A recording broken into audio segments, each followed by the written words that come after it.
Football ചരിത്രത്തിലെ എക്കാലത്തെയും മികച്ച താരമാണ് ലയണൽ മെസ്സി. ക്ലബ് ഫുട്ബോളിലും രാജ്യാന്തര ഫുട്ബോളിലും നേടാവുന്ന ട്രോഫികളും പുരസ്കാരങ്ങളുമെല്ലാം മെസ്സി സ്വന്തമാക്കി കഴിഞ്ഞു. കരിയറിൻ്റെ അവസാന പടവുകളിലൂടെ ചുവടുവയ്ക്കുന്ന മെസ്സി അമേരിക്കൻ ക്ലബ് ഇന്റർ മയാമിയിലാണ് കളിക്കുന്നത്. അധികം വൈകാതെ മെസ്സി പ്രൊഫഷണൽ ഫുട്ബോളിൽ നിന്ന് വിരമിക്കുമെന്നാണ് പ്രതീക്ഷിക്കുന്നത്. വിരമിച്ചാൽ മെസ്സി എന്ത് ചെയ്യും? വിരമിച്ച താരങ്ങളിൽ കൂടുതൽ പേരും പരിശീലകരുടെ റോളുകളിലേക്കാണ് മാറാറുള്ളത്.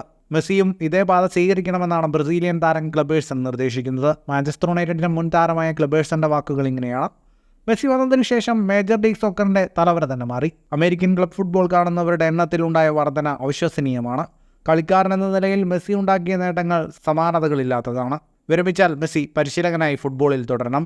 അമേരിക്കൻ ക്ലബിൻ്റെ തന്നെ പരിശീലകനാവുന്നതാണ് മെസ്സിക്ക് നല്ലത്.